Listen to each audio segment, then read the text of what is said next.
Let's go Dolphins! There's something brewing in Miami that not enough people are talking about. Behind the polished press conferences and social media hype, there's a tension rising, an undercurrent of problems that could either spark a Super Bowl run or ignite a full-blown collapse. And I've got to tell you, what I've been hearing and seeing over the last few days, it's got major implications for the future of this franchise. From questionable front office decisions, to players quietly rising in the ranks, and a superstar who might already be on borrowed time in aqua and orange, this isn't just another offseason update. This is the kind of moment that shapes a team's identity, for better or worse. Mike McDaniel knows the pressure is on. The fans feel it, the players feel it, and if you think everything's fine just because we had a good preseason drive or two, I'm here to set the record straight. Because under the surface, this roster is more fragile than it looks, and Chris Greer, he should have been gone already. But, unfortunately, he's still calling the shots. Now before I reveal everything that's going on, and I promise, there's a lot you haven't heard yet, make sure you smash that like button,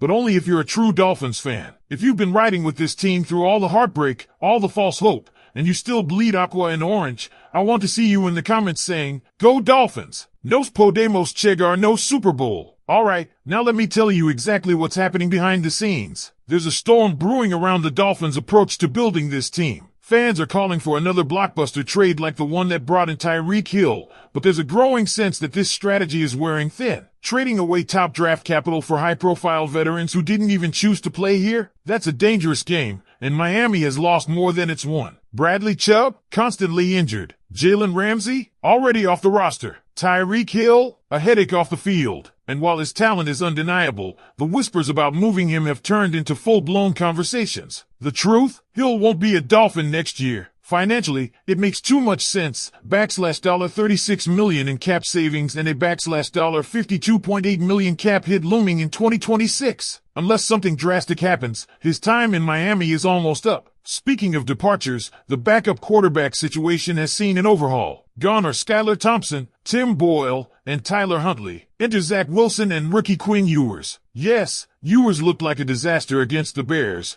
and Zach Wilson wasn't much better. But let's be clear, they're both more promising than what we had. Skylar had a nice game for the Steelers, sure, but let's not pretend he's a long-term answer. Tim Boyle just got cut by the Titans. Tyler Huntley wasn't even on a roster until recently. The Dolphins did upgrade here, even if it doesn't feel that way yet. The running back battle is heating up too. With Alexander Madison out, Jalen Wright has the inside track to the RB2 role, but Ollie Gordon is coming for that spot fast. Wright's 9-carry, 16-yard performance against Chicago raised red flags. 3 goal line attempts with nothing to show for it. Some of that's on the offensive line, which struggled to get any push, but Wright's vision and lane discipline were also lacking. Ollie Gordon, now bumped to RB3, has a real shot at overtaking him if Wright doesn't step up in the next preseason outings. Let's talk about Kenneth Grant and Storm Duck, 2 guys who could quietly become pillars for this team. Grant looked strong in his debut, explosive off the line, disruptive in the run game, and savvy enough to sniff out a screen and break it up 5 yards downfield before knocking down a pass on the next play. This is a player who belongs. Meanwhile, Storm Duck is showing he can be counted on. No flash, no gambling, just solid football. He won't lead the league in picks, but he'll play the right way and do what the coaches ask of him. That's the kind of consistency this defense desperately needs. The offensive line? Still a question mark. Sure, they looked good in the preseason game, but that was against the Bears' second-string defense. No Grady Jarrett, no Montez Sweat, so let's not overhype that one drive. During joint practices, they got bullied. Flat out. The starting O-line needs to prove it can hold up when it counts. Depth-wise, there's a lot of concern. Starters look passable, but if injuries hit, Miami could be in trouble quickly. Special teams, on the other hand, looked like an entirely different unit. Last season, they were the worst in the NFL, bottom 5 every year since McDaniel took over. But against Chicago, they dominated. Punt coverage, kick returns, you name it, they were flying around and making plays. It's just one game, but if that's a sign of things to come under Craig Airman, it could quietly be one of the most important improvements this team makes heading into the season. Now, there's growing debate around Jason Marshall Jr., the 5th-rounder out of Florida, was once a 5-star recruit,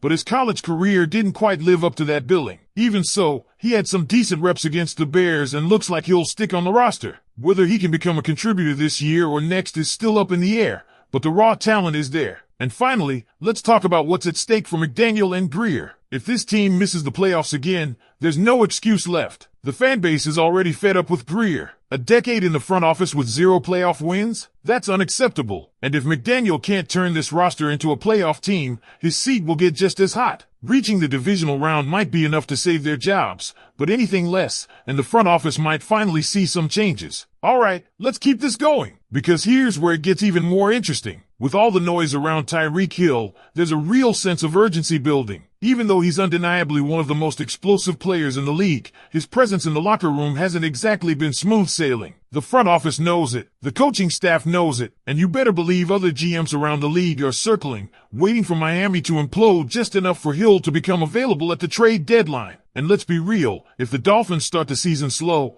don't be surprised if that call gets made. Greer may be stubborn, but the pressure to create financial flexibility for 2026 and beyond will be immense. Trading Tyreek midseason could become more than just a rumor. It might be a necessity. Meanwhile, behind the scenes, the coaching staff is quietly leaning on young players to fill key roles. One of those names? Kenneth Grant. You're going to hear that name a lot more this season. He's been turning heads with his raw power and awareness, especially that 2-play sequence against the Bears that looked like something out of a vet's highlight reel. He's plugging gaps, batting down passes, and doing it with a poise that's rare for a first-year player. Benito Jones and Zach Sealer might be ahead of him on the depth chart right now, but don't be surprised if Grant becomes the guy by midseason. That's how much upside he's showing. And speaking of upside, Storm Duck is the definition of a low-key gem. No, he's not flashy, but you ask any coach what they want in a young corner, and it's exactly what Duck brings: discipline, fundamentals, and no blown assignments. This defense doesn't need another gambler. It needs someone who plays within the scheme. And that's exactly what Duck does. In a secondary that's seen so much turnover, he could be a quiet difference maker. Now, back to the offensive line, the true wild card. As we mentioned earlier, they looked solid in the preseason game,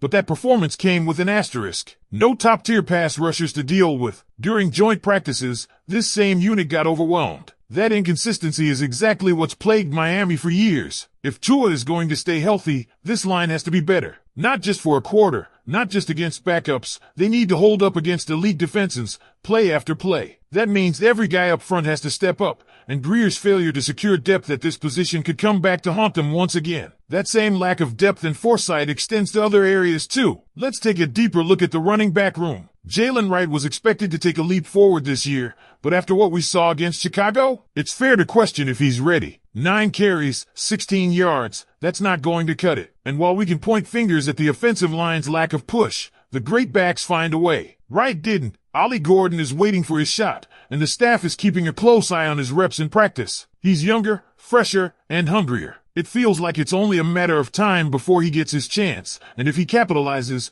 that depth chart could flip fast. Now let's talk special teams again, because that performance against the Bears was so drastically better than anything we've seen in the past 3 years. It's not an exaggeration to say it was one of the most dominant special team showings from the Dolphins in a long time. Coverage was tight. Returns were smart and aggressive. That's the kind of unit that wins field position battles, and in close games, that matters. Craig Ehrman might finally be unlocking something this franchise has lacked under McDaniel's tenure. And then, of course, there's Jason Marshall Jr. He's not ready to be a cornerstone, but if he can develop even into a reliable depth piece, that's a win for this roster. He's on the team. That much is clear. But whether he becomes more than just a camp body remains to be seen. The coaching staff is being patient, but in a secondary that's thin after losing